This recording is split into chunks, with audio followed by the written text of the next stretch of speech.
Uma boa tarde. Vamos então dar início a este nosso breve momento de formação. Podemos ficar de pé.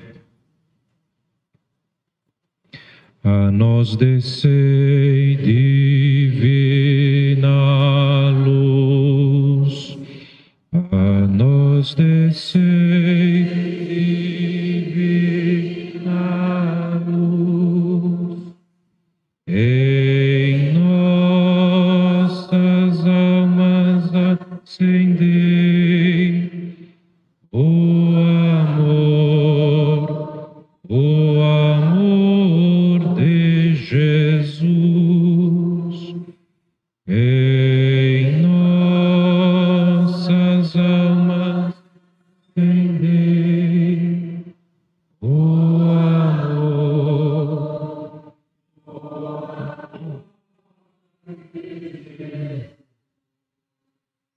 Vinde, Espírito Santo, enchei os corações dos vossos fiéis.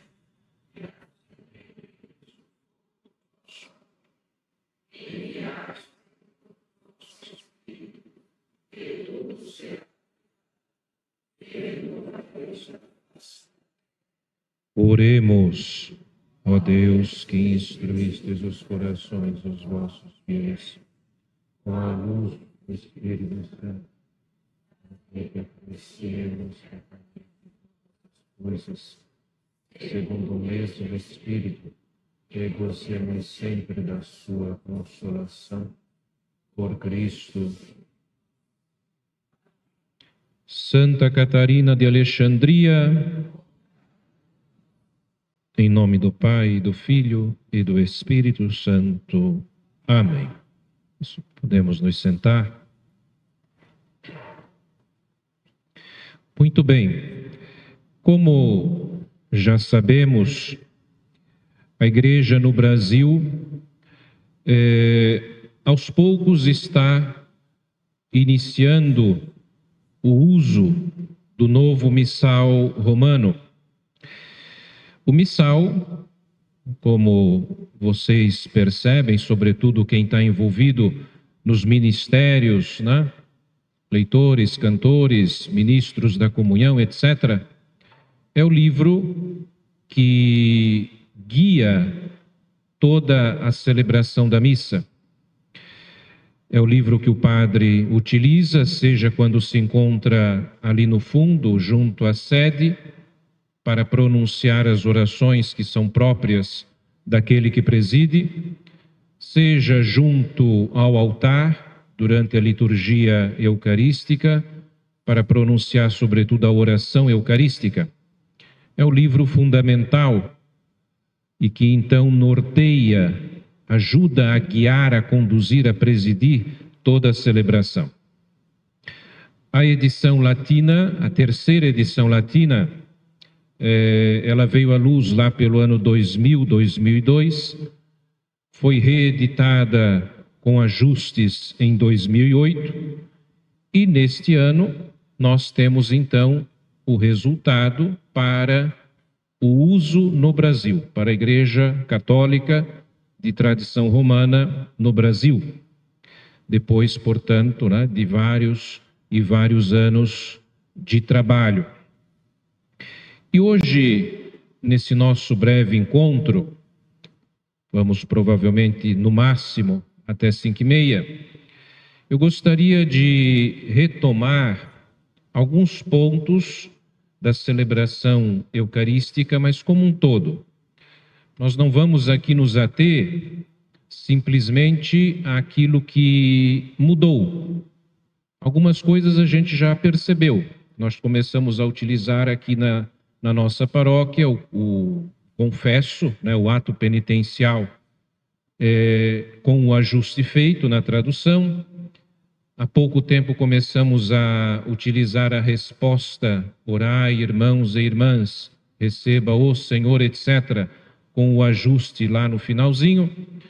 E tem alguns outros pontos, sobretudo nas orações eucarísticas, mudança de tradução, melhoria, né, digamos assim, uma tradução melhor, além das respostas também. O povo, vocês vão sentir, sobretudo, diferença nas respostas, nas aclamações, melhor dizendo, nas aclamações do povo, nas orações eucarísticas, né? Ali sim houve um grande ajuste, né? E ficou melhor, né? Ficou mais suave, mais leve, e não tão, as orações eucarísticas não ficaram tão carregadas de aclamações, né? E nem repetitivas. Então, nesse sentido, creio que ficará melhor. Mas, antes de passarmos parte por parte, eu gostaria de chamar a atenção para o seguinte.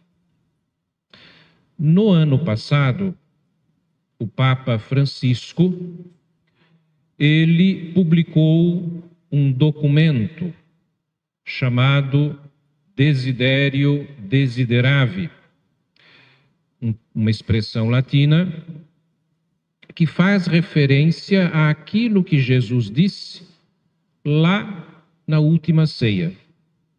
Desejei ardentemente celebrar esta Páscoa, comer esta Páscoa convosco. Foi o que ele disse aos discípulos.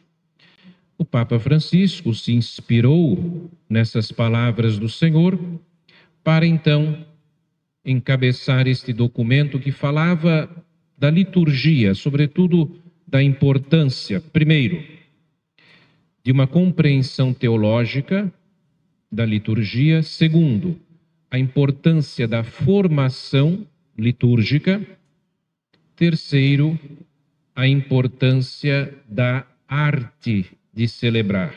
A arte de celebrar é uma expressão do âmbito litúrgico que diz respeito ao como concretamente nós celebramos, a qualidade dos nossos gestos, posturas, da nossa linguagem verbal, corporal, a arte de celebrar. Quanto à formação litúrgica, o Papa Francisco recorda duas coisas. É importante, sim, que o povo de Deus, por exemplo, como nós aqui hoje, que o povo de Deus se reúna para ser formado, para se formar, ou seja, para conhecer melhor os elementos da sua fé, da doutrina, e no nosso caso aqui da liturgia, e da liturgia da missa, a formação, né? Ter conhecimento, isso é um passo que é importante.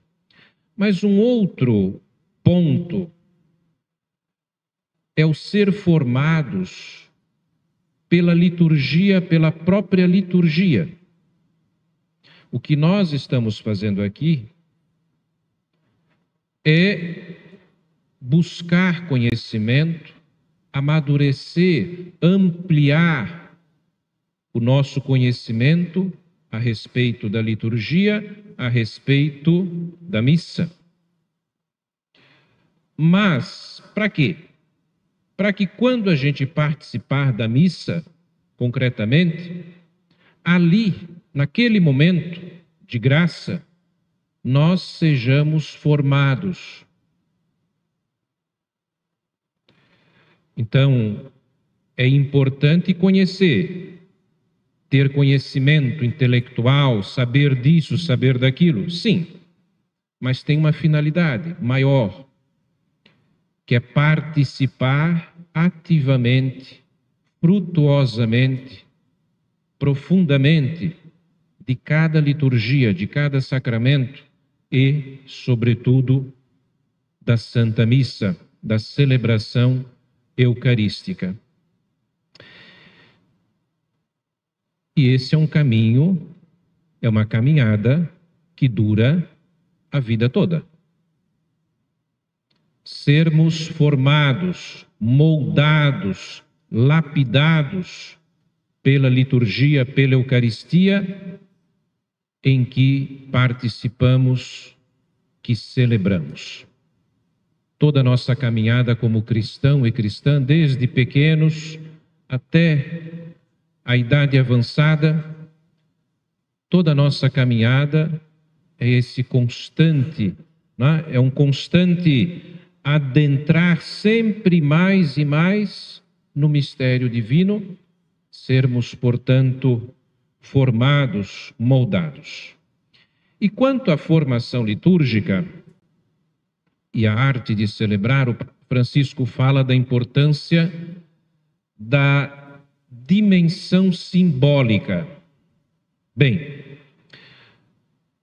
na liturgia, nós falamos muito de símbolos, mas não é a compreensão comum que se tem de símbolo, não é uma compreensão fraca de símbolo comum.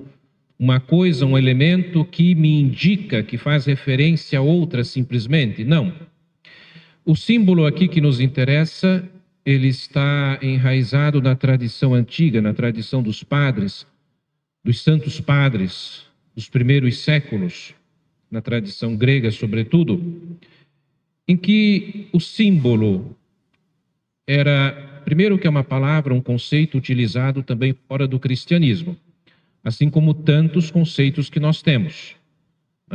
Tantas palavras que nós hoje usamos no nosso vocabulário comum como cristãos, são palavras, expressões que nasceram fora do cristianismo e até mesmo fora do ambiente religioso, mas que foram assumidas pela igreja e ressignificadas. Liturgia, mistério, sacramento e por aí vai. Todas expressões que na origem não eram cristãs e muitas vezes nem faziam referência a algo religioso, mas foram assumidas e ressignificadas. Poderíamos dizer que foi esse grande processo de enculturação, né, da linguagem. E símbolo também.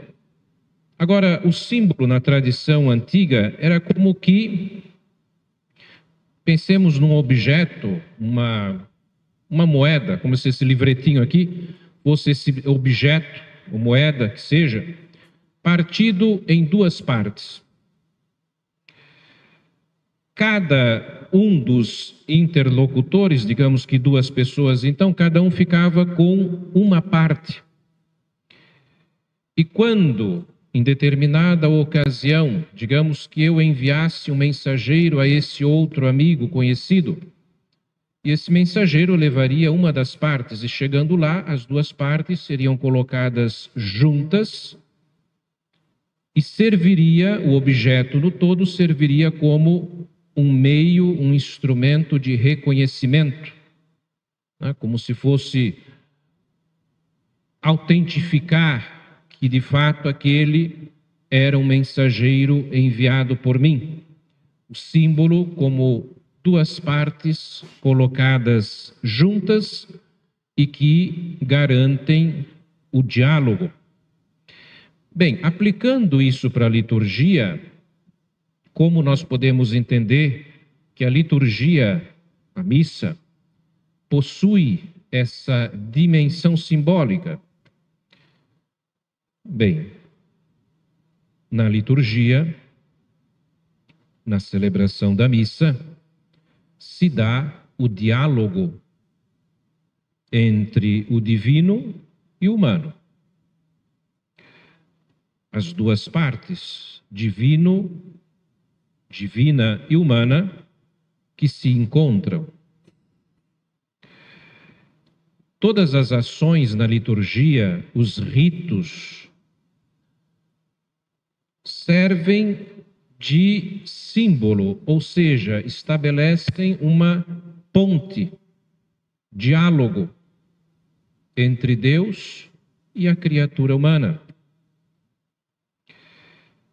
O nosso agir, quando nos aproximamos do altar, inclinamos, quando nos ajoelhamos diante do Santíssimo Sacramento, quando traçamos sobre nós o sinal da cruz, tudo isso tem a ver com a dimensão simbólica. Tudo isso, os cantos que nós elevamos a Deus, tudo isso estabelece diálogo, comunicação entre Deus e o seu povo, a criatura humana. Então, por mais que isso normalmente para nós pareça algo meio estranho, né? Não é tão comum falarmos de símbolo nesse sentido, mas é importante. É importante recuperar essa compreensão da ação litúrgica como uma ação simbólica, que estabelece verdadeira comunicação entre Deus e o seu povo. É a ponte, né, que une divino e humano, que une o divino e o humano. Divino e humano unidos, sobretudo e de modo fundamental, em Jesus. Verdadeiro Deus, verdadeiro homem. O mistério da encarnação.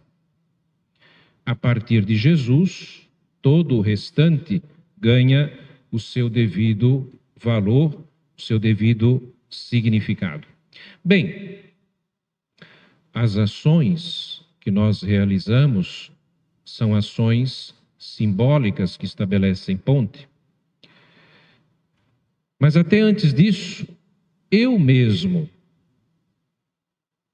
seja como padre que presido, seja o ministro da comunhão eucarística, seja o ministro cantor, o ministro que é leitor, todos e o povo de Deus que se reúne, eu sou como que um símbolo. Ter esta consciência de que o meu corpo, como expressão do mais íntimo de mim, da minha alma, é um símbolo, ou seja, no como eu ajo, me porto, falo, silencio, se estabelece uma ponte, uma comunicação, um diálogo com Deus. Ter consciência disso é importante para nós valorizarmos os ritos, né? O como a celebração da missa vai se desenvolvendo. E por mais que mude, a cada domingo nós temos leituras específicas, orações, algumas que vão mudando, variam, né? Mas a estrutura, ela é a mesma. E até por isso que é rito. Se não houvesse essa repetição, essa ordem, não seria rito. Não seria uma ação ritual. Há uma repetição. E compreender isso tudo como símbolo, como diálogo entre Deus e o seu povo, nos ajuda a superar o risco do mas é sempre isso, a mesmice, não muda nunca. Tendo consciência profunda do que nós estamos realizando, o fato de se repetir a estrutura não nos vai atrapalhar, ao contrário, vai nos ajudar a melhor celebrar, a melhor nos encontrar com Deus. E nós começamos com os ritos iniciais. Procissão de entrada, procissão do padre, ministros, coroinhas, enfim. Mas antes disso, há um movimento importante, que é aquele do povo de Deus, que sai das suas casas e vem para este lugar, para se reunir, para formar aquilo que nós chamamos assembleia litúrgica. Já em algumas missas, tempo faz, eu recordava o significado da palavra igreja, que vem lá do grego. Tem o termo em latim, mas vem do grego eclesia, que significa justamente isso, o povo convocado para se reunir. Nós chamaríamos isso de assembleia. O povo que é convocado para alguma coisa. No nosso caso, para celebrar a nossa Páscoa semanal, sobretudo, a missa dominical. O povo de Deus, nós, quando somos chamados, quando estamos aqui reunidos, nós fomos chamados, convocados por Deus para estar aqui.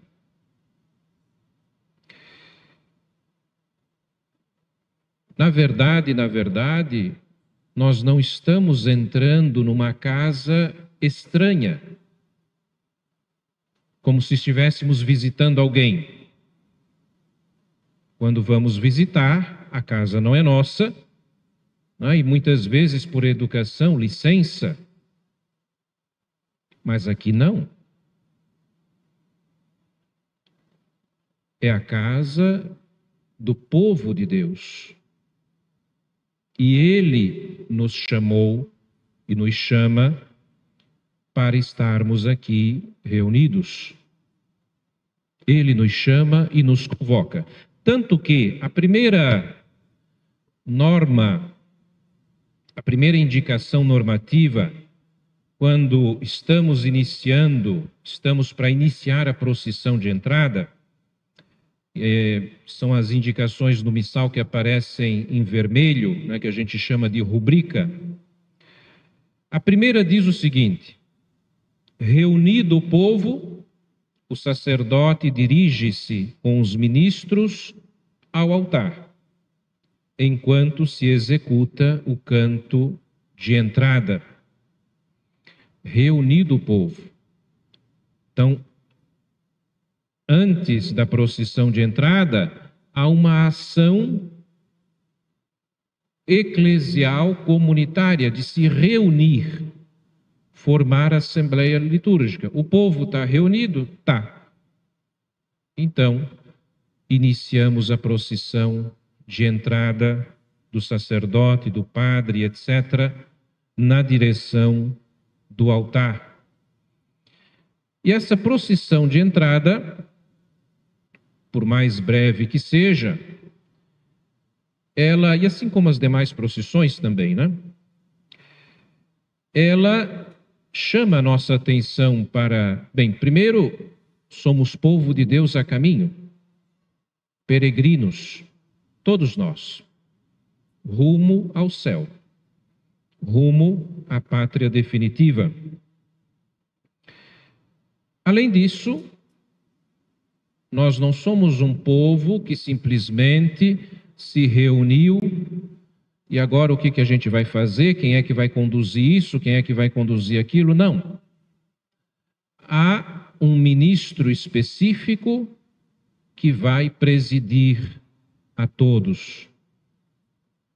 No caso da missa, é sempre o padre, presbítero, né? Ou o bispo, que vão então presidir o povo.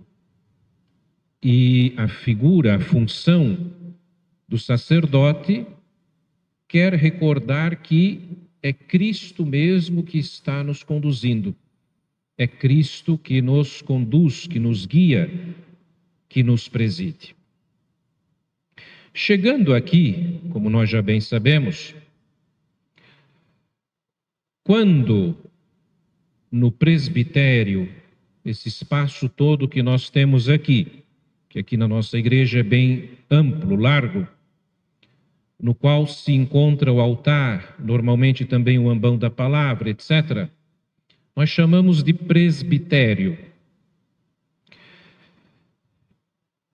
E até esses termos, por mais, às vezes, não tão presentes no nosso linguajar, né? É interessante que a gente vá sabendo, até para dar o devido valor ao espaço sagrado. né?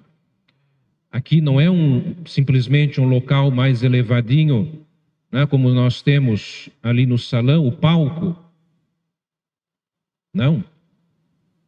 Né? É um espaço sagrado, jamais entender isso como um palco.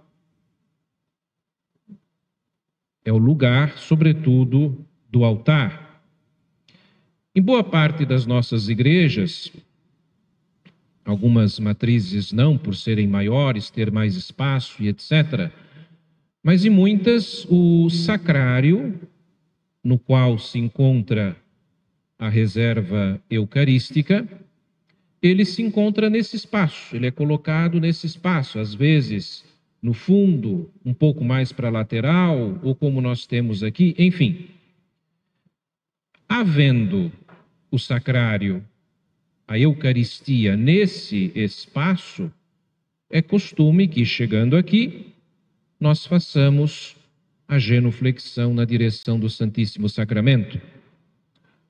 O padre e os demais ministros, coroinhas que estão realizando a procissão.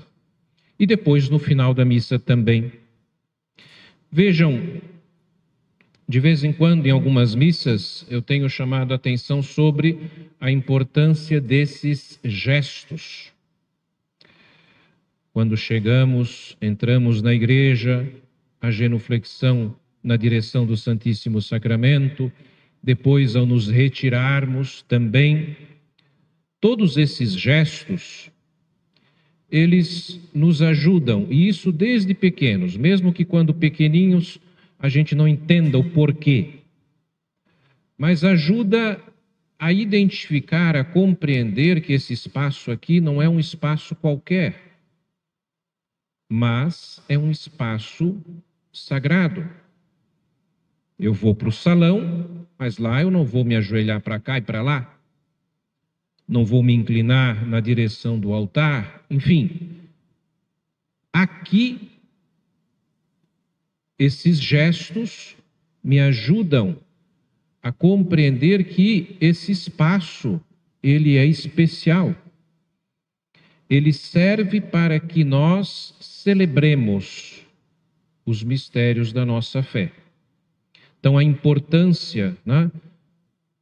Aqui faço referência à procissão de entrada, mas que cada um de nós, também com os nossos conhecidos, catequizandos, demais membros dos nossos grupos de pastoral e etc., de vez em quando, reforcemos isso.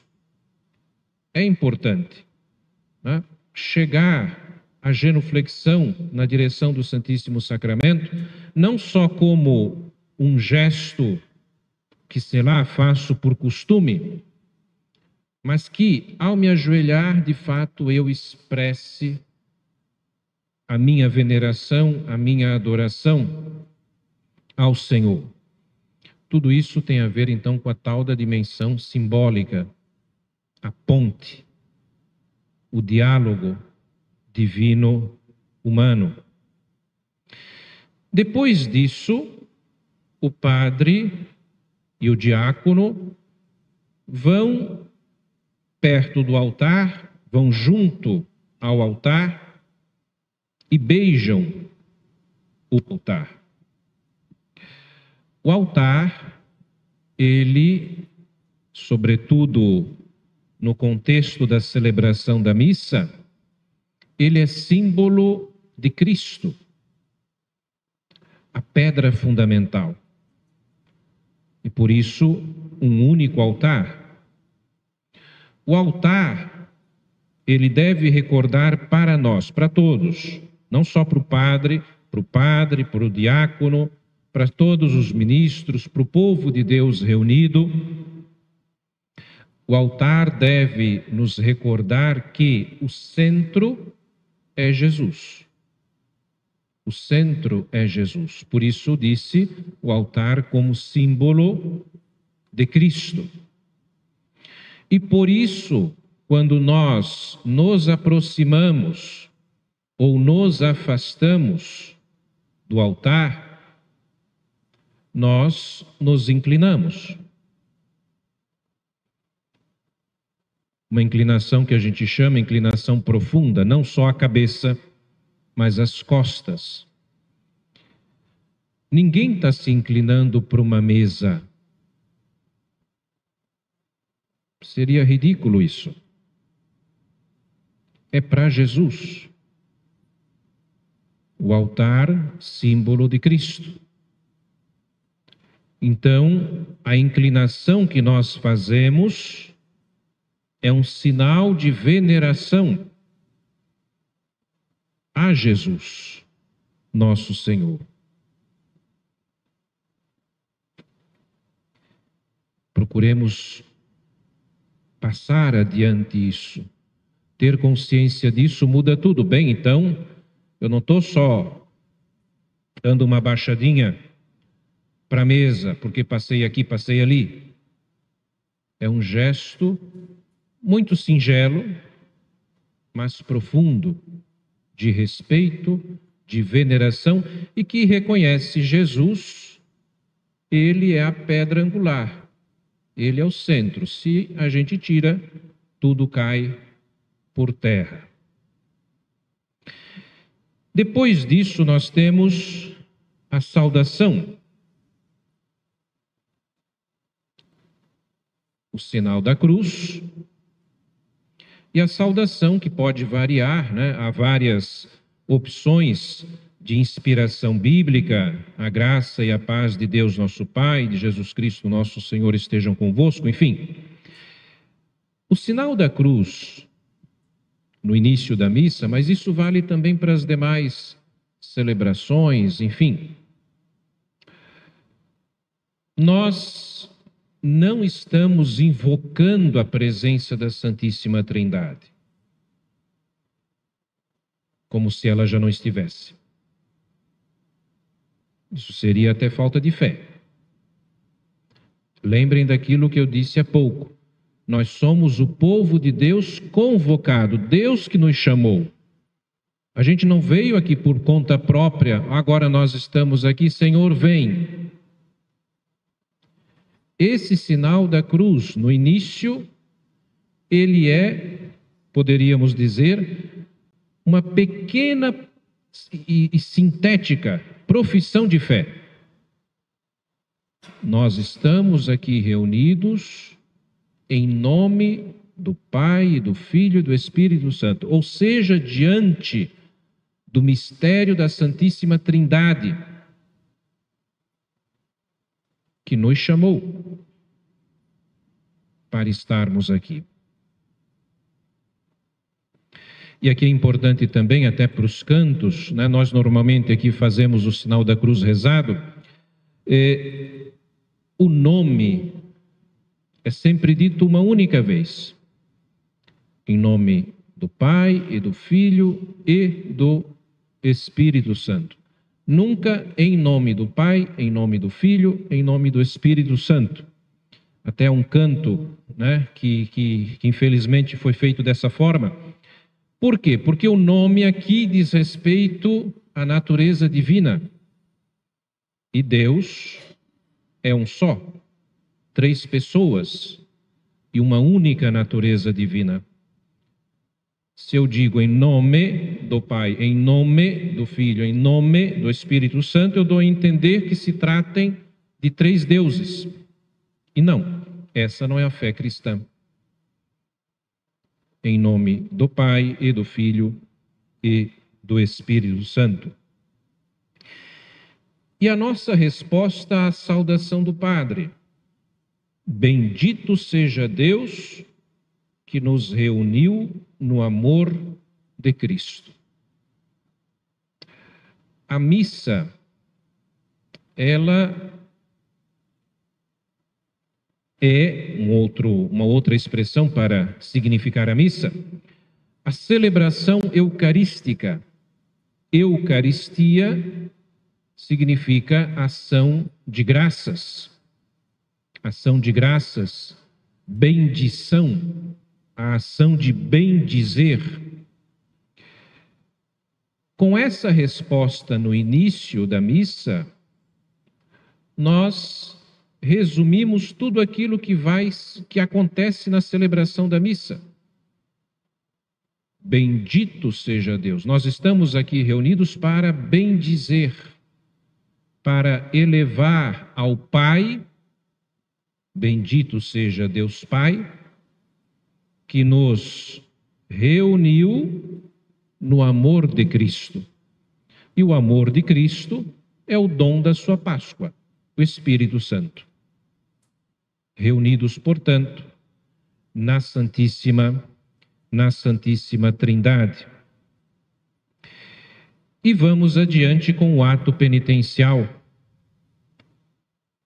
O ato penitencial é um momento breve e que nos ajuda a nos colocar humildemente, reconhecendo humildemente diante de Deus, reconhecendo a nossa fraqueza, o nosso pecado, e confiando profundamente na misericórdia do Senhor. Não é como quando a gente vai se confessar o sacramento da reconciliação, quando então lá elencamos todos os nossos pecados, etc, etc. Mas é um momento importante que faz parte dos ritos iniciais da missa. Os ritos iniciais da missa, eles fazem essa transição. A gente chega, se reúne e eles vão nos ajudando a entrar no ritmo da celebração. O ato penitencial. Humildemente reconhecemos então os nossos pecados, as nossas fraquezas e invocamos o perdão, a misericórdia do Senhor. Vejam que nos últimos tempos, e até para que a gente decore, né, nós retomamos a prática do ato penitencial rezado, seja rezando o Confesso a Deus Todo-Poderoso, que agora repete por 3 vezes, né? Por minha culpa, minha tão grande culpa, e aqui também o gesto de bater no peito, seja uma outra opção rezada que nós vamos retomar em dezembro. Tende compaixão de nós, Senhor, porque somos pecadores, manifestai, Senhor, a vossa misericórdia e dai-nos a vossa salvação. Utilizando essa forma rezada, logo em seguida o padre conclui: Deus Todo-Poderoso, tenha compaixão de nós, perdoe os nossos pecados, nos conduza à vida eterna. E depois disso, o padre ou os cantores entoam, né, junto com o povo que responde, o Senhor tende piedade. O Senhor tende piedade é uma expressão que tem a sua origem no grego. Até alguns dos cantos, às vezes, que nós cantamos, utiliza a expressão grega Kyrie eleison. Senhor, piedade, misericórdia. Na verdade, essa expressão, Kyrie eleison, Senhor, tende piedade, ela não é simplesmente penitencial. A gente acaba entendendo ela como penitencial, porque normalmente os cantos de ato penitencial colocam dentro, né, do ato penitencial essa expressão. Mas ela é sobretudo doxológica. Doxologia é a ação de glorificar a Deus. Senhor, misericórdia. Senhor, piedade. É uma aclamação doxológica de louvor que, no fundo, quer reconhecer o quão grande é a misericórdia de Deus, o quão grande é o amor do Senhor. Senhor, misericórdia, Senhor, piedade. E assim sendo, o Kyrie eleison, Senhor, tende piedade, como a gente tem feito nos últimos tempos, faz como que uma transição para o glória, para o hino de louvor quando nós temos, né, nos domingos ou festas, solenidades, né, o hino de louvor. É interessante notar que o hino de louvor, a gente chama de hino de louvor, o glória, né? O eixo transversal que perpassa todo o hino, todo o canto do glória, é esse de louvor, né? De ação de graças.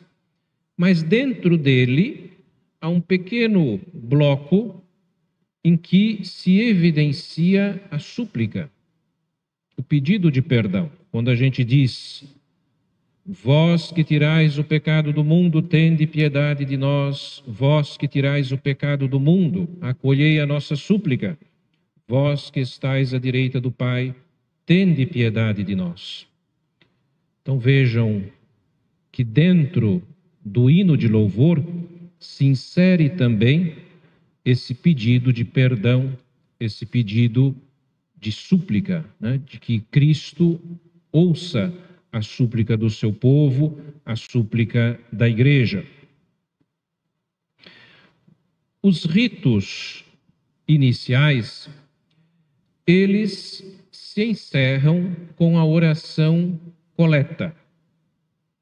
É a oração que normalmente sintetiza o tema da celebração, dependendo do domingo, da liturgia da palavra, se é uma festa, né, Natal, Páscoa, Pentecostes, etc., etc. É a oração que o padre pronuncia no final dos ritos iniciais e antes de iniciar a liturgia da palavra. Se faz o convite, oremos, um breve silêncio, para que todos, de fato, silenciem no seu coração e coloquem no silêncio, coloquem a sua intenção nas mãos de Deus. E depois desses breves segundos de silêncio, o padre continua e pronuncia a oração coleta. Depois da oração, nós nos sentamos e, como costume aqui na nossa comunidade, terminada a oração, o povo disse amém, o leitor então se aproxima do ambão. Porém, antes de subir, ele inclina na direção do altar, já que ele vai subir ao presbitério. Ele se inclina na direção do altar e vai para junto, né, do ambão para ali proclamar a palavra de Deus. Seja a primeira leitura, seja salmo, seja a segunda leitura, né, ou mesmo o padre ou o diácono ao proclamar o evangelho. Terminada a proclamação, desce e aqui também inclina novamente, já que está se afastando do altar. Todos esses movimentos, gestos, feitos com a devida simplicidade e, sobretudo, veneração, né? Que expressem, de fato, essa veneração. A inclinação ao altar, não se faz inclinação para o lecionário, né? Às vezes a gente vê em algumas comunidades essas práticas, não existe esse tipo de gesto, né, de inclinação para o lecionário, nem antes nem depois de se proclamar as leituras, até porque o gesto ou postura fundamental de veneração para com a palavra de Deus, e aqui sempre falando do contexto da missa, é aquele de ouvir. Ouve, ó Israel, o Senhor teu Deus é um só. Ouvir, silenciar e ouvir. A importância da proclamação. É palavra de Deus. Então, o ideal é que, de fato, durante as leituras, ninguém se mexa, ninguém passe daqui para lá, nada disso. Porque é Deus que nos fala. é o anúncio, a proclamação da sua palavra, da palavra de Deus. Então isso é importante, termos esse cuidado e ajudarmos os nossos irmãos e irmãs a compreender o valor da proclamação da palavra. Claro que depois a homilia do padre é importante, tem o seu valor, ajuda a iluminar a palavra de Deus, a entendermos melhor, sim, mas a homilia não é mais importante do que a proclamação da palavra. A palavra de Deus é mais importante do que aquilo que eu tenho para falar. Senão a gente inverte de modo muito perigoso, né, os pesos. A proclamação da palavra, ela é fundamental. Não só a homilia é uma consequência. Mas a proclamação da palavra, o salmo, que é a palavra de Deus, que graças a Deus aqui entre nós, normalmente nós cantamos, palavra de Deus que nós assumimos como nossa para elevar a Deus o nosso louvor, a nossa súplica, o nosso pedido de perdão e etc. A palavra de Deus. E aqui o ministro, leitor, salmista, diácono, padre, a nossa função é emprestar a nossa voz para que a palavra seja proclamada e escutada, ouvida por todos, e para que a graça de Deus vá agindo. Então, é um grande desafio esse, né? De, ao proclamarmos a leitura, o evangelho, etc., não chamar a atenção para nós mesmos, porque o que conta é a palavra de Deus. Nós somos instrumentos. O leitor é sempre um instrumento, o padre, o diácono, o salmista. Isso é ministério, né? Serviço. É sempre um instrumento para que a palavra de Deus ganhe vida dentro da celebração da missa. Por isso também, quando proclamamos, é sempre um único leitor que vai. Nunca duas pessoas juntas, né? Mas é para valorizar às vezes a família, o casal. Não. Não é momento para isso. O centro é a palavra de Deus. Senão a gente usa a palavra para outra coisa. O centro é a palavra de Deus. O ministro, ele está ali, mas ele some. Para que a palavra seja percebida, escutada, adentre nos nossos corações. Na palavra, na liturgia da palavra, o ponto alto, o auge, é a proclamação do Evangelho. Já que os evangelhos nos narram a vida de Cristo, nosso Senhor e Salvador, assim também, ritualmente, eles ganham uma importância. Nós temos o canto de aclamação, em algumas missas a possibilidade de utilizar aquele livro lecionário maior, o evangeliário, que é colocado depois da procissão de entrada, é colocado em cima do altar. O altar nos recorda Cristo. O Evangelho, palavra, especialmente palavra de Cristo. Então, depois ele é levado para o ambão, para o anúncio do Santo Evangelho. Os Evangelhos, a proclamação do Evangelho como ponto alto da liturgia da palavra. Padre diz: o Senhor esteja convosco, Ele está no meio de nós. Proclamação do Evangelho de Jesus Cristo segundo Lucas, João, Marcos, etc. E enquanto o padre diz isso, ele, e daí o povo todo, o povo em silêncio, traça sobre si o sinal da cruz na testa, na boca e no coração. A palavra de Deus e os evangelhos, de um modo muito especial, são luz. É luz para os nossos passos. Ilumina a mente, ilumina o coração, ilumina a boca, porque somos chamados a anunciar, a dar o nosso testemunho. Cristo vive. Cristo é o Senhor.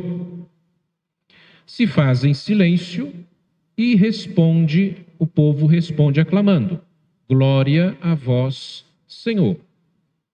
Glória a vós, Senhor. Vem a aclamação, no final, palavra da salvação, glória a vós, Senhor, a homilia e o creio, quando é domingo, né? Quando é domingo ou quando é solenidade. Bem, na profissão de fé, nós temos um gesto, que isso não é novo, né? Isso não é agora da terceira edição. Não, isso aí já estava antes, mas foi pouco considerado, não fomos formados para isso, na verdade. Mas é um gesto sempre previsto. Na profissão de fé,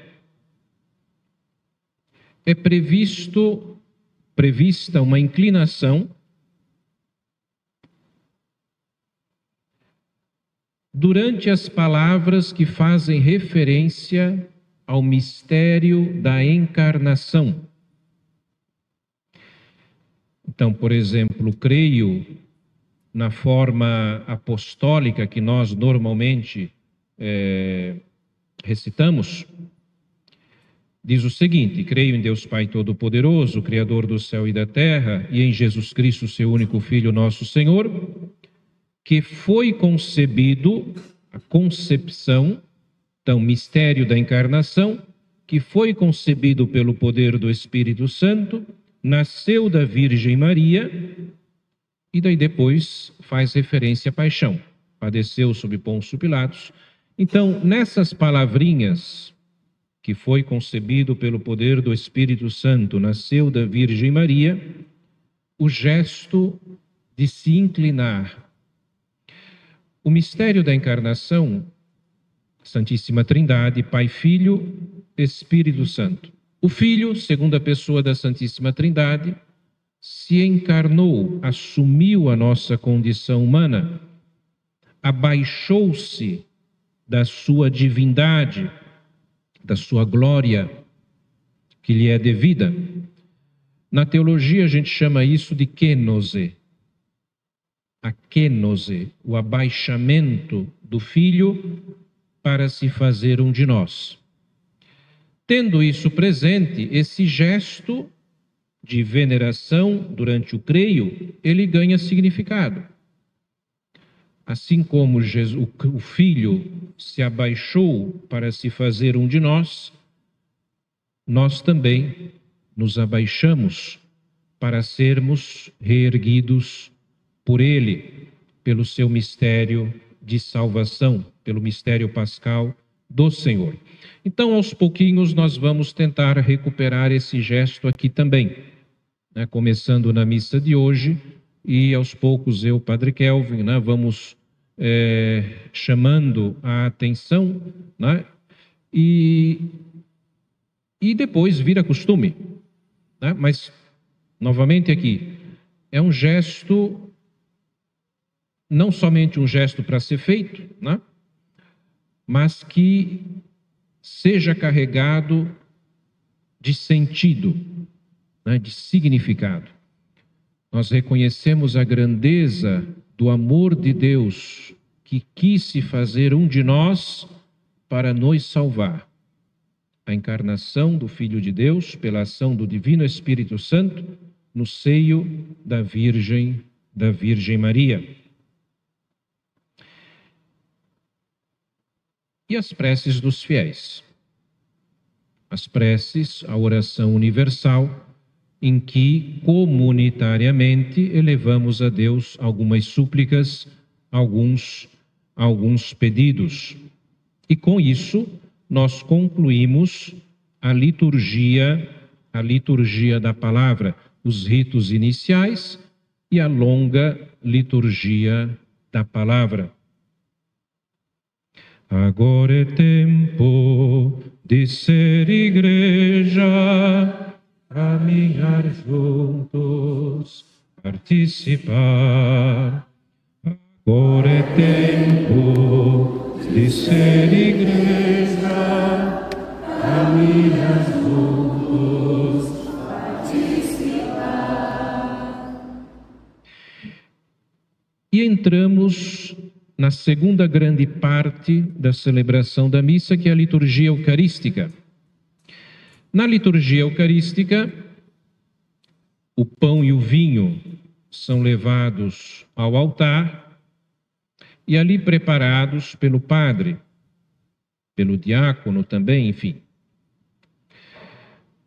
O pão e o vinho são os dons apresentados, como a gente reza na oração, frutos da terra e do trabalho humano, os dons apresentados ao Pai para serem então consagrados, para que sejam verdadeira presença eucarística de Jesus, corpo e sangue de Cristo.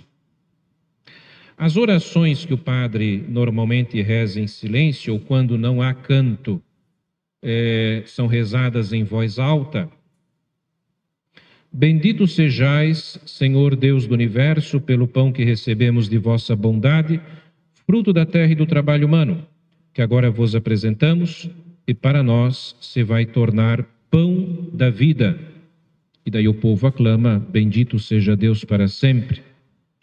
Ou, quando apresenta o cálice com vinho, bendito sejais, Senhor Deus do universo, pelo vinho que recebemos de vossa bondade, fruto da videira e do trabalho humano, que agora vos apresentamos, e para nós se vai tornar vinho da salvação, o sangue de Cristo. Bendito seja Deus para sempre. Essa apresentação compõe esses primeiros ritos da liturgia eucarística, que é o preparar o altar com o pão e o vinho. As palavras de Jesus, lá na consagração, diz que, quando Jesus diz, tomai todos e comei, tomai todos e bebei, os evangelhos nos narram que Jesus, antes de dizer, ele tomou o pão, tomou o cálice com vinho.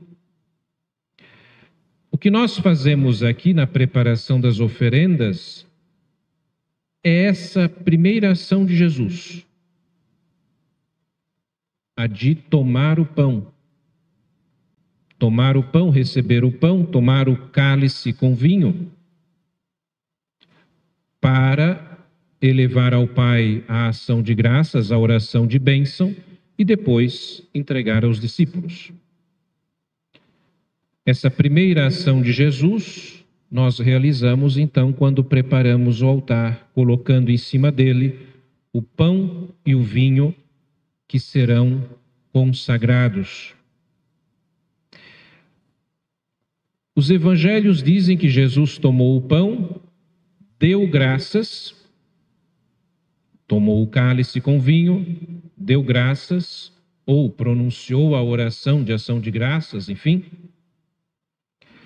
Então, nós, depois que preparamos o altar, depois que tomamos o pão e o vinho, assim como Jesus deu graças, o padre, em nome da comunidade e agindo na pessoa de Cristo, eleva ao Pai a ação de graças, que é a oração eucarística. A oração eucarística como um todo. Mas antes disso, ele convida o povo todo reunido para a oração. Orai, irmãos e irmãs, para que o meu e vosso sacrifício seja aceito por Deus Pai Todo-Poderoso. E o povo responde para o Padre: receba o Senhor por tuas mãos este sacrifício para a glória do seu nome, para o nosso bem e de toda a sua Santa Igreja. E daí inicia a oração eucarística. O Senhor esteja convosco, Ele está no meio de nós, corações ao alto, ou seja, o coração como símbolo do nosso mais íntimo, nosso mais profundo. Esse nosso mais íntimo, mais profundo, nós queremos tê-lo com Deus, no alto. Elevemos o nosso coração, corações ao alto, como diz Paulo, né? Buscai as coisas do alto. Demos graças ao Senhor nosso Deus, o nosso coração é nosso dever e nossa salvação. E daí continua com o prefácio, que nós chamamos essa primeira parte da oração eucarística pronunciada pelo Padre antes do Santo, que é um momento de louvor, de ação de graças, em que normalmente também se destaca algum tema que é recordado, celebrado na missa, quando é festa do Natal, de algum santo, memória, né? E assim por diante. Esse prefácio de louvor, de ação de graças, ele desemboca no santo. O santo é um hino bem denso, né? E, digamos, ele não é que nem o Glória, comprido. O santo, ele é breve, mas muito denso. Santo, santo, santo, Senhor Deus do universo. É um hino que não faz referência a outros santos. Tem alguns santos, às vezes, que colocam Nossa Senhora no meio. Enfim, a gente tem que evitar isso, porque, de fato, é um hino dirigido, sobretudo, ao Pai, a Deus Pai, que aclama, que proclama a grande santidade de Deus. Nós proclamamos a santidade de Deus Pai, que é o princípio de todo bem, o princípio da santidade, e logo depois a gente vai pedir para que Ele santifique, pela ação do Espírito Santo, santifique o pão e o vinho, ou seja, os consagre, e pela comunhão santifique o corpo de Cristo, santifique a igreja reunida. Notem, isso é muito importante, a oração eucarística, ela começa com o diálogo. O Senhor esteja convosco, corações ao alto, demos graças ao Senhor nosso Deus. E depois o Padre se dirige, dialoga com Deus Pai. Na verdade, é digno e justo, é nosso dever e salvação dar-vos graças, Senhor Pai Santo. A oração eucarística, no seu todo, ela é dirigida ao Pai. O Padre, ele não está falando isso para a Assembleia. E por isso, vocês percebem que eu não fico olhando durante a oração eucarística como se eu estivesse conversando com vocês. É uma oração que eu pronuncio em nome de todos ao Pai, por Cristo, no Espírito Santo. Até mesmo quando a gente faz referência à última ceia, Jesus, reunido com os seus apóstolos, discípulos na última ceia, tomou o pão, deu graças. Tudo isso está sendo dito a Deus Pai, como se fosse para dizer: olha, Jesus, o teu filho, ele fez isso lá na última ceia. E ele nos deu uma ordem: fazei isto em memória de mim. E nós estamos aqui fazendo aquilo que ele disse para fazer. Então, faz agora novamente que aconteça a consagração destes dons, para que nós nos alimentemos, nos nutramos do corpo e do sangue do teu Filho. É sempre dirigido uma oração complexa, dirigida ao Pai. A aclamação na oração eucarística, a aclamação que é dirigida ao Filho Jesus, é aquela que o povo todo diz, aclama ou canta, enfim, no finalzinho da consagração. Mistério da fé. Anunciamos, Senhor, a vossa morte, proclamamos a vossa ressurreição. Vinde, Senhor Jesus. É o mistério pascal. Morte, ressurreição e a vinda gloriosa que esperamos. Vinde, Senhor Jesus. Aqui uma mudança interessante e que é mais fiel ao original latino e também mais de acordo com as demais traduções nas línguas modernas, né, de outros países. Nós dizíamos até agora, eis o mistério da fé. Isso não foi, digamos, não foi uma boa escolha, não foi uma boa tradução, até porque levava muitos padres, às vezes, a fazer esse gesto na hora, eis o mistério da fé, e apontavam para o pão e o vinho. O mistério da fé é a Páscoa de Jesus. Mistério da fé, anunciamos, Senhor, a vossa morte e proclamamos a vossa ressurreição. É o mistério pascal, que é a fonte de salvação para nós. A aliança nova e definitiva.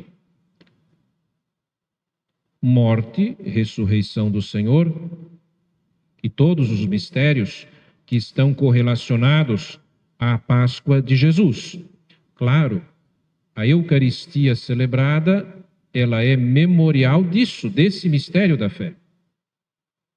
A Eucaristia é o grande memorial verdadeiro, eficaz da Páscoa de Jesus, do seu sacrifício redentor e da sua gloriosa ressurreição. E aqui nós vamos ter, mas isso a gente vai aprendendo aos poucos a cada mês, né? Neste próximo, hoje, mas também na próxima missa, próximo final de semana, durante dezembro, se eu não me engano, a gente vai manter sempre a resposta anunciamos, né? Então, porque agora o missal, ele tem sempre o padre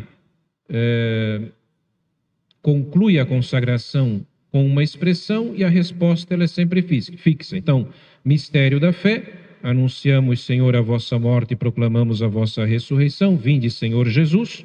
Ou, mistério da fé e do amor, todas as vezes que comemos deste pão e bebemos deste cálice, etc. Ou ainda, terceira opção, mistério da fé para a salvação do mundo. Salvador do mundo, salvai-nos, vós que nos libertastes pela cruz e ressurreição. Então, isso aos poucos, né, nos próximos meses e, sobretudo, no próximo ano, nós vamos nos adaptando. Bem, depois da consagração, a oração eucarística continua. E o padre continua a pronunciar a oração eucarística a Deus Pai. Celebrando, pois, o memorial da morte e ressurreição do vosso Filho, nós vos oferecemos, ó Pai, o pão da vida e o cálice da salvação, os dons eucarísticos, na presença do ressuscitado, corpo e sangue do Senhor. Esse trechinho da oração eucarística, que normalmente é bem breve, ele é fundamental, porque ele deixa bem claro o que a gente está fazendo aqui, em cada missa. celebrando o memorial da morte e ressurreição do vosso Filho, nós vos oferecemos, ó Pai, o pão da vida e o cálice da salvação. Pode ser a festa que for, Natal, isso, aquilo, de santo, enfim. Em cada missa, nós nos reunimos para celebrar o memorial da morte e ressurreição do Senhor. É o dinamismo pascal, né? Sempre, sempre presente, sempre, sempre presente.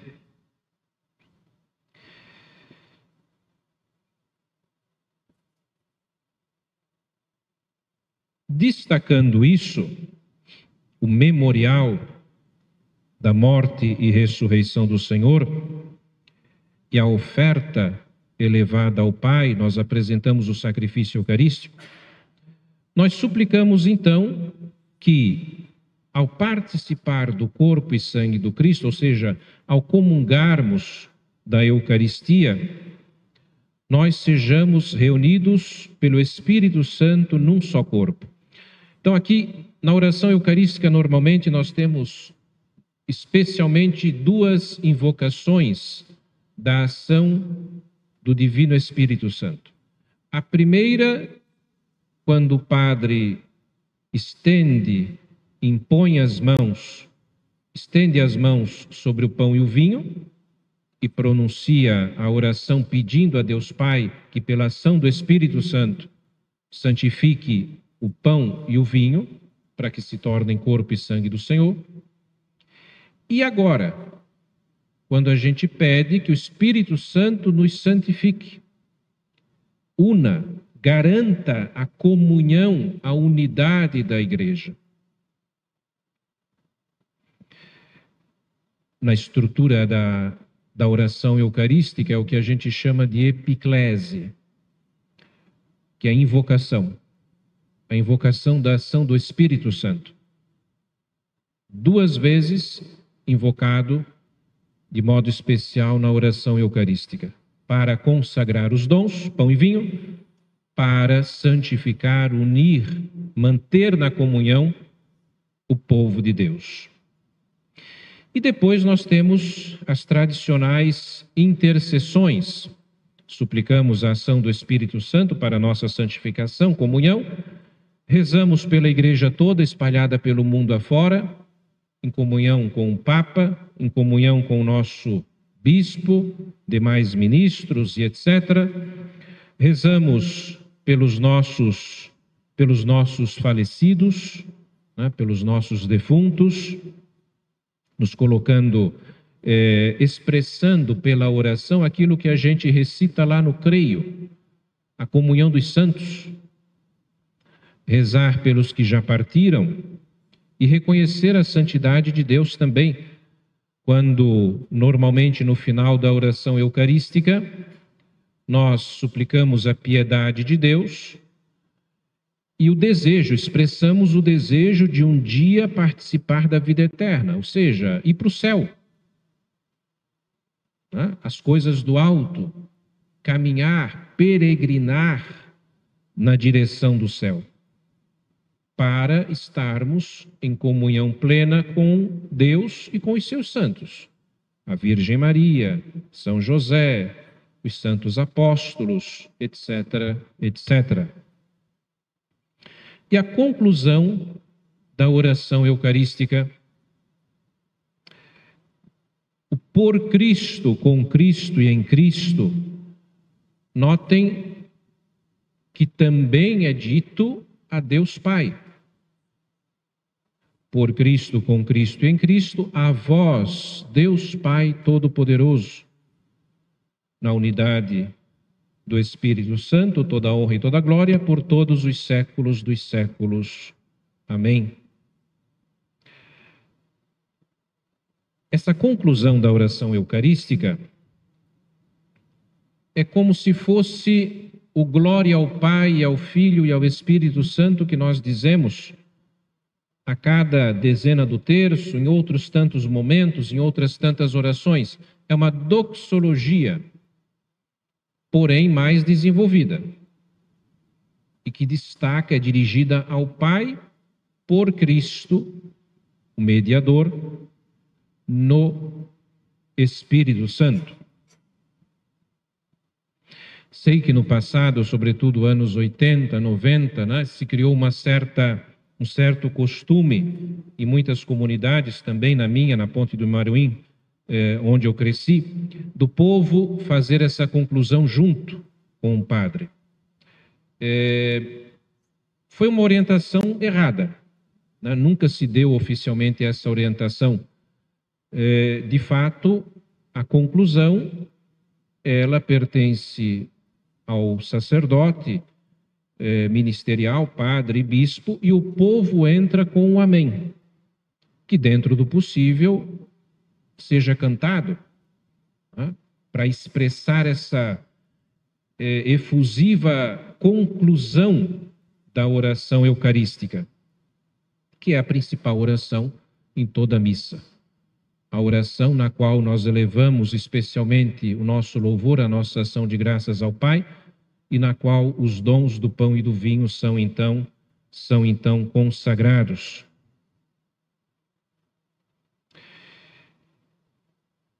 Ainda na liturgia eucarística, nós entramos nos ritos da comunhão,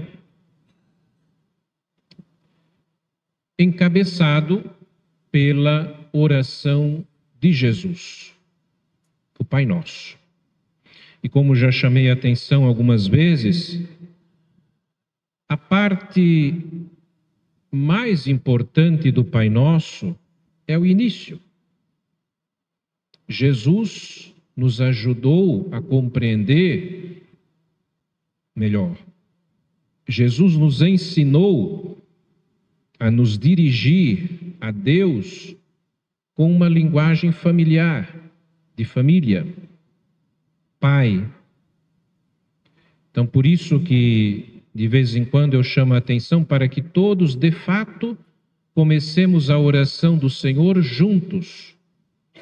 Não o Padre, Pai Nosso, e depois o povo engata, mas todos juntos a partir da primeira palavra, Pai.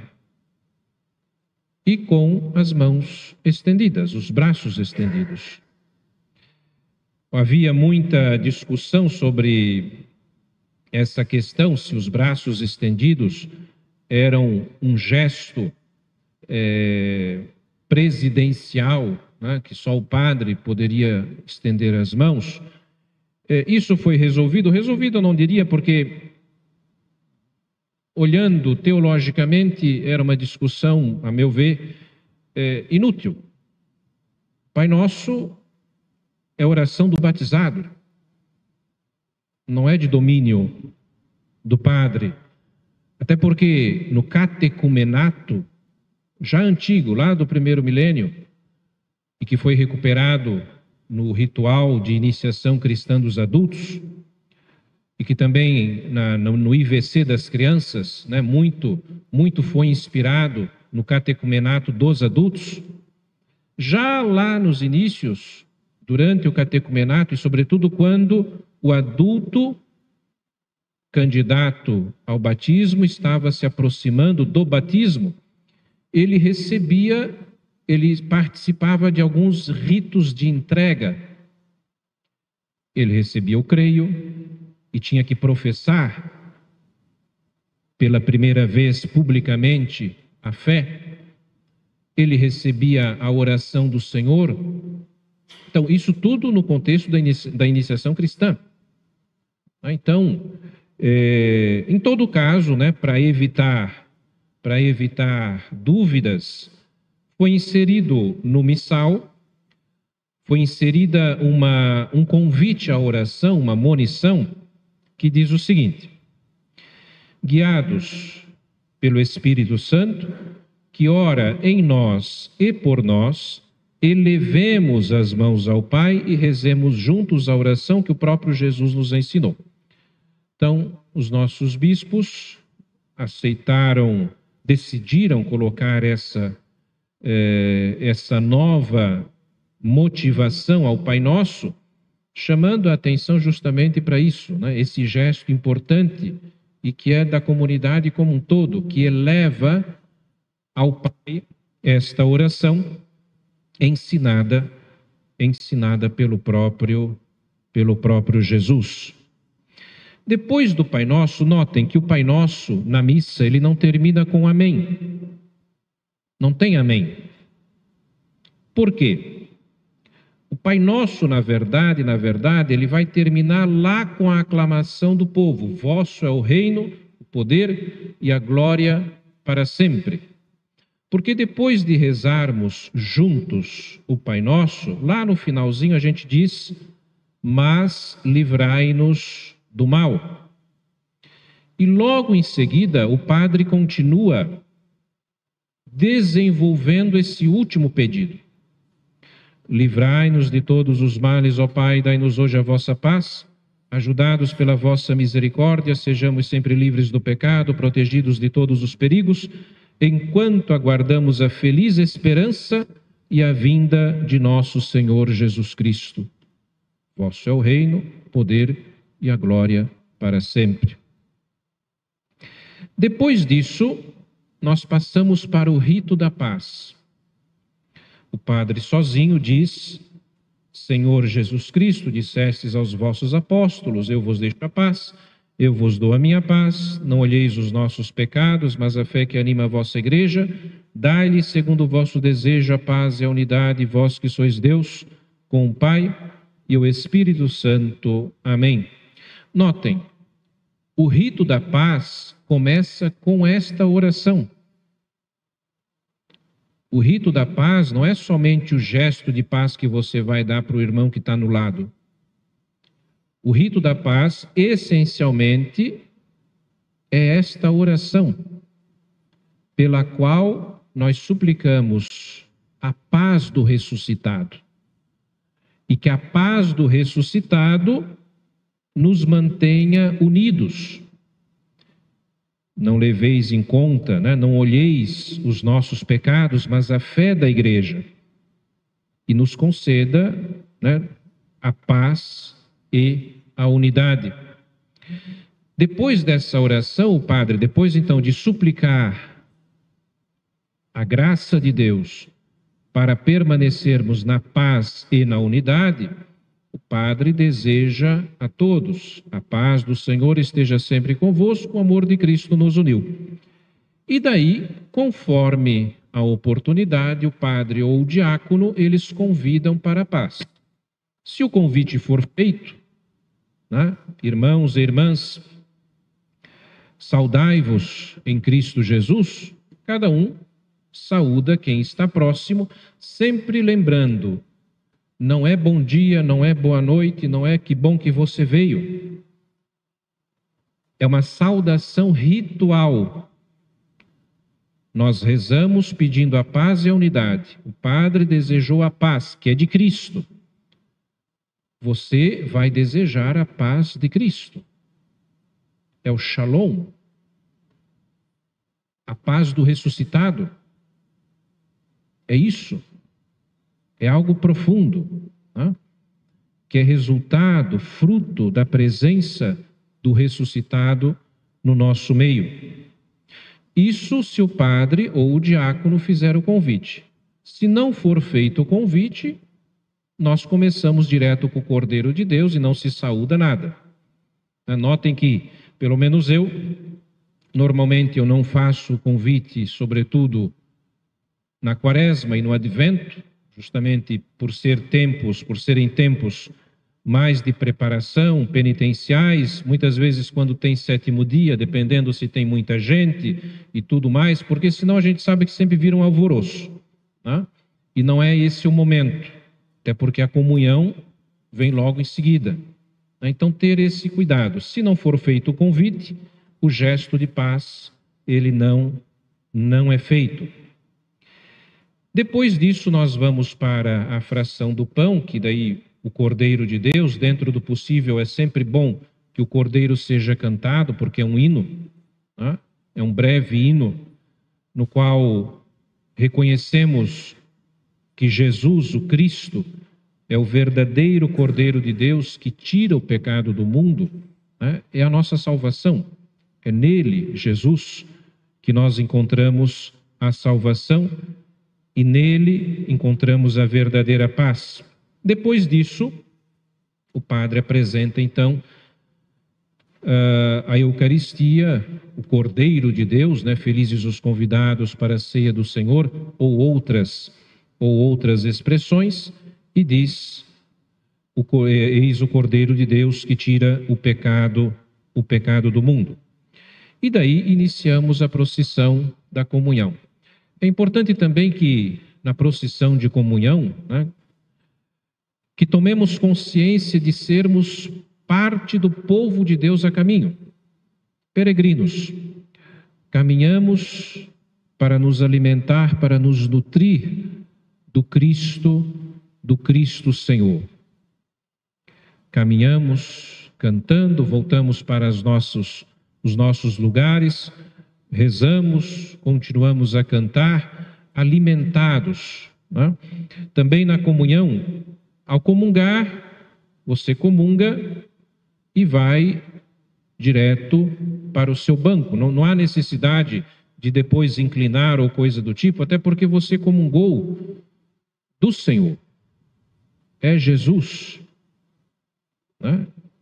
De um modo muito profundo, pela comunhão, nós intensificamos na nossa vida o sermos templo de Deus, templos do ressuscitado de Jesus. Comungamos e vamos ao nosso lugar em silêncio, rezamos, depois retomamos com a comunidade o canto de comunhão, que nas suas variedades sempre destacam, né? Sempre destacam o grande amor de Deus para conosco, o louvor que nós como igreja elevamos a Deus, a presença, né, de Jesus no sacramento da Eucaristia.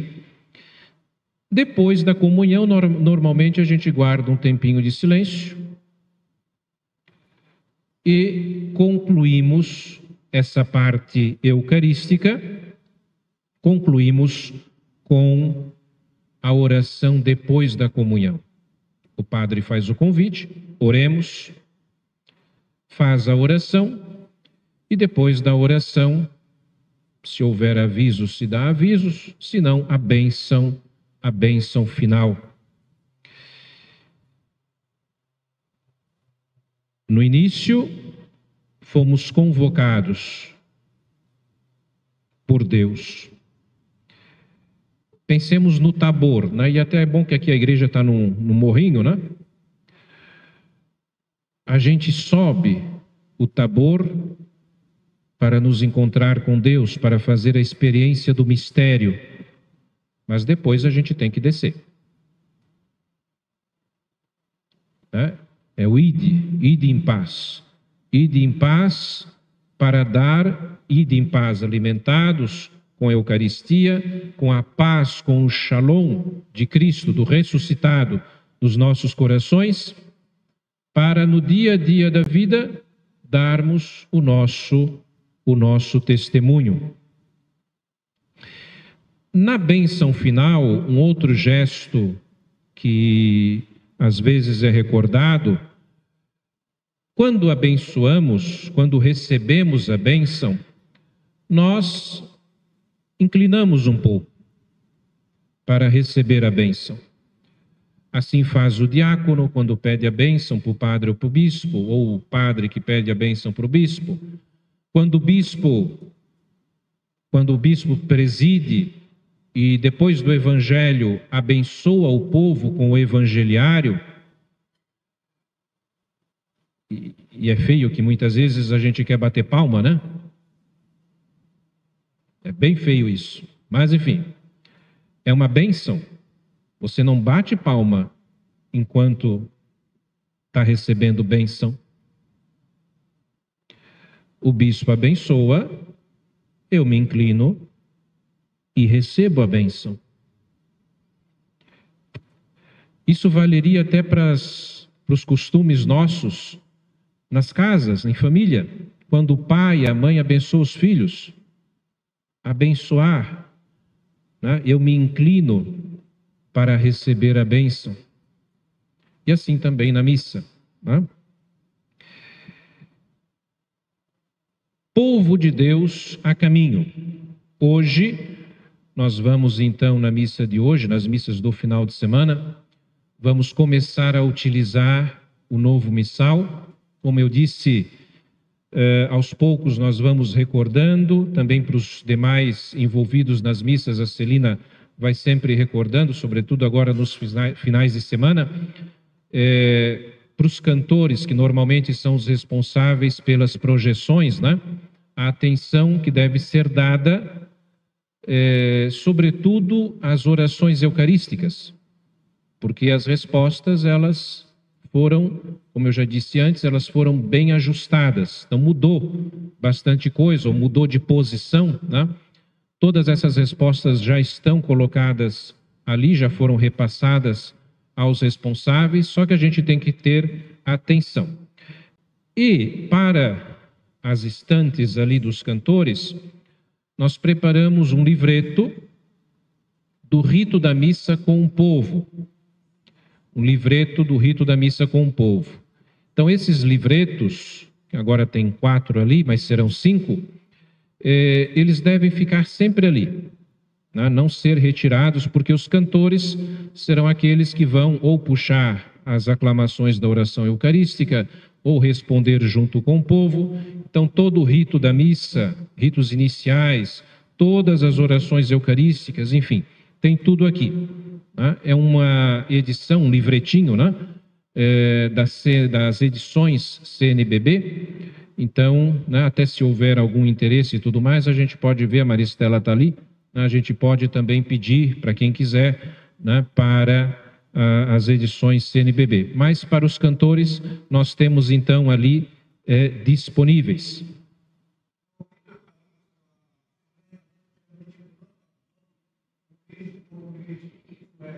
Não é previsto, esse gesto ele não é previsto. Porque eu creio que porque tenha entrado esse gesto, a ideia de oferta, de oferenda, né? Mas na verdade a conclusão da oração eucarística é uma doxologia, é como se fosse um glória ao Pai, né? Então ele não é um gesto previsto, certo? Não é um gesto previsto. Muito bem, vamos nos aproximando também da Santa Missa e nos aproximando, próximo domingo, do Advento.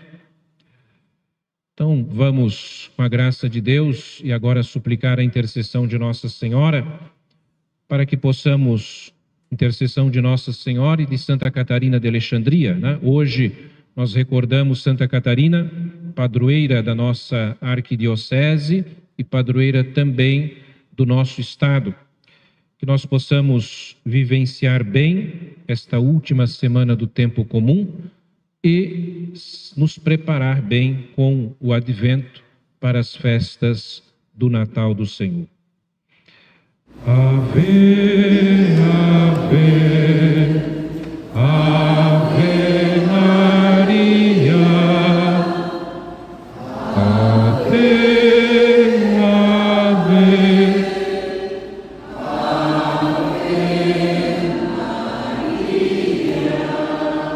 ó Senhora minha,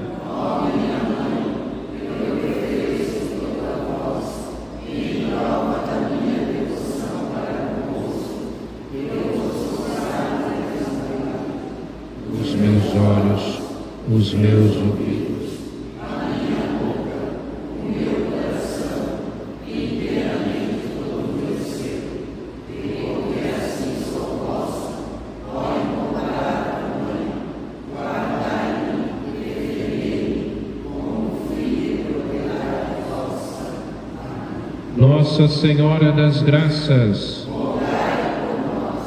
São José, São Judas Tadeu, Santa Catarina de Alexandria, abençoe-vos Deus Todo-Poderoso, Pai e Filho e Espírito Santo. Amém. São Judas consola os pobres filhos teus.